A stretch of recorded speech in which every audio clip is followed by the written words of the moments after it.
Hello YouTube, Dutch Sense here. It is 8:17 p.m. on Friday, March 18th, 2011. And I've got a radiation and jet stream forecast here for you. I'm going to show you all the things I could find and a couple forecasts from professional meteorologists, and you can decide for yourself what you think is going to be happening, and I'll show you what I think is going to happen. Currently what we're looking at is AccuWeather's. It's a premium pay thing, but you can go onto their site and see pretty much the basic same thing. This is the low pressure system that pulled off of Tokyo and was forecast by Dr. Jeff Masters from Wonderblog and a couple other forecasters to be making this left-hand hook and go right up in between Russia and Alaska and make a pull back over Russia. Now, what has happened since the last forecast is that a portion of the arm of this large storm that went right over Tokyo and right over the area affected is breaking off, and I can show you it better on another shot here. You can see the arm has broken off to follow this low pressure that's currently spinning here off the west coast. Now, what that means is a few things. There's, let me go over here to the Wonderblog, Dr. Jeff Masters, and right up at the top it says, traces of radioactive substances emitted by Japan's damaged Fukushima nuclear power plant will likely arrive over the western U.S. today, and this is today. Carried by the prevailing west to east winds that have blown over the Pacific Ocean during the past week. Rainfall is expected over California this weekend, and it's likely that rain will wash radioactive particles out of the air to surface in quantities that will be detectable at several locations. I want to strongly emphasize that the radioactivity from Japan arriving over the U.S. over the next few days poses absolutely no threat to human health, and is present in only minuscule quantities.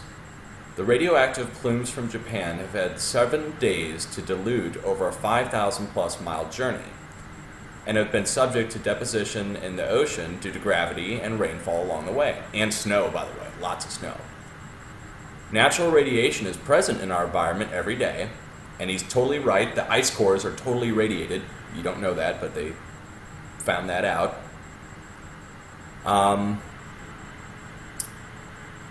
It'll cause much less than a 1% increase in background radiation. Radioactive particles from Chernobyl disaster in 1986 were detected in North America 10 days after that event and caused no harmful effects. The radiation from Japan over the U.S. during the next week should be at levels even lower than the Chernobyl fallout. Okay, and that's the professional meteorologist's opinion. Here's the track it's taking. Okay, that's the track where the southern arm of that storm is taking it. Now, here's the projected model out. Again, kind of the same track. Here's for tomorrow, the projected track. So it looks like it's going to be kind of pulling up over Canada and coming down. It's going to be making this left-hand hook over the United States. And then this is an actual trajectory for radiation. So this is the first plot I could actually find that actually plots the radiation flow. Alright, so that's that. Let me show you the German meteorologists. Now this is why I'm making this video right now. This animation comes from the German Meteorological Agency, and what they show happening, and you can see on the dates here, 17th, 18th, that's today, watch.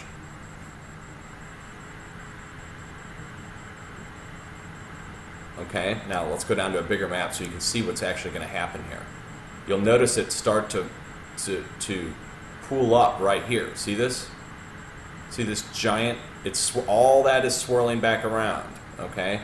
And it's swirling back around and it's going to come right back up. Do you see it? Do you see what it's doing? And again, this is from the German Meteorological Agency. This is not the Greenpeace map.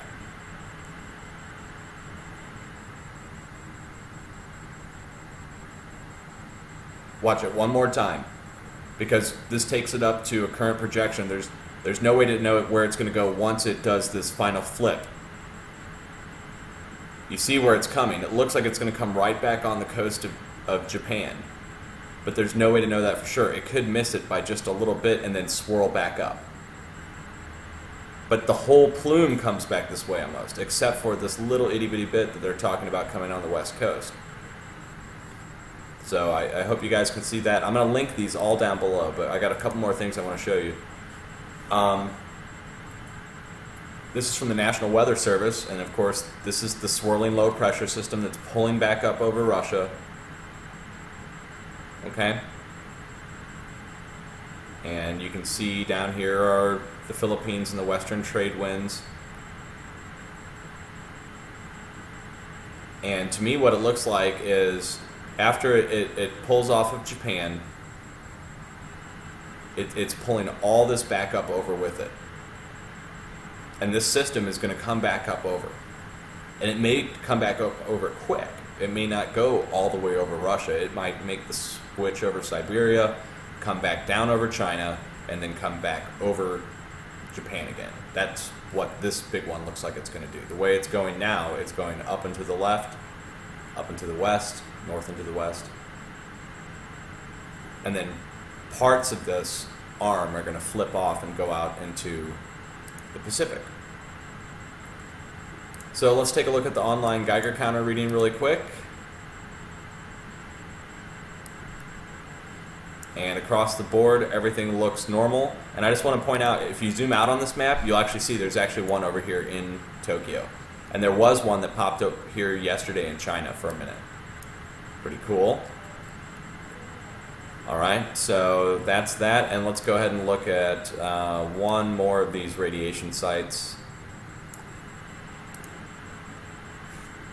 Okay, here's radiation network. And these are measured differently. This is in counts CPM, counts per minute, and they lowered that. It was at 130, now it's at 100, so whatever that means. And then on Black Cat Systems is the one I was just on, and this is measured in UR per hour, so you're going to get a different readout, and they say on here what's normal. I mean, just go down and read below the map, it'll tell you what a normal range is. 5 to 28 is normal. And you'll see spikes, you will. Especially up in Denver. I get a lot of contacts on, did you see Denver? Denver is a mile high, and it receives the most solar radiation and x-rays out of anywhere on the planet. And they put the Boulder X-ray spectrometer up at the University of Boulder, which I will also link below if you want to go look at that stuff, and you can see the x-rays that come in so you know you're not getting a false positive. Okay, and what else do we got here? Let's go ahead and start this one again.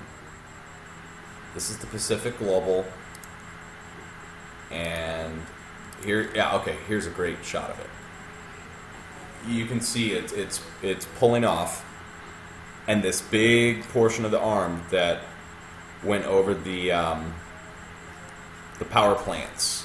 And I say plants because, let me see if I can find this really quick. I don't want to waste too much of your time here, but it's worthy of noting.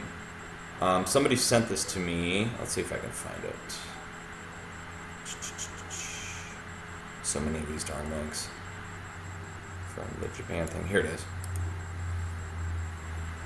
It's a live shot of one of the reactors that are in distress. This is not the reactor that everybody's talking about. This is another one, a different one. This is the Yanazi Fukushima. So, and this one is one of the ones that's having problems. And they're not talking about this one at all, but as you can see, and it's been doing this since the earthquake. So you can watch this one live on webcam and monitor the status of this one, but it hasn't gotten any coverage. There's no news up there. There's no helicopter shots of it. They have not mentioned it, as far as I can tell. So there you have it, folks. It looks like the West Coast is going to get a little bit of this, but it's not going to be a game changer for us yet. But it looks like, according to the German Seismological Agency, it looks like this big cloud, you can watch it, it comes back up, and then it gets blown right back over. And it looks like it's going to come right back into Japan or China or right in this area right here and swirl, and then maybe come back up again. Wow. All right, so monitor the radiation sites, guys. This is going to be the time where you want to monitor and make sure and find out. I mean, according to Dr. Jeff Masters, it is going to rain down, so you might not want to get that rain on you. I mean, it might just not be a good idea. It's not going to kill you, but you might not want to get rained on this next time. So try to stay indoors. Cheers.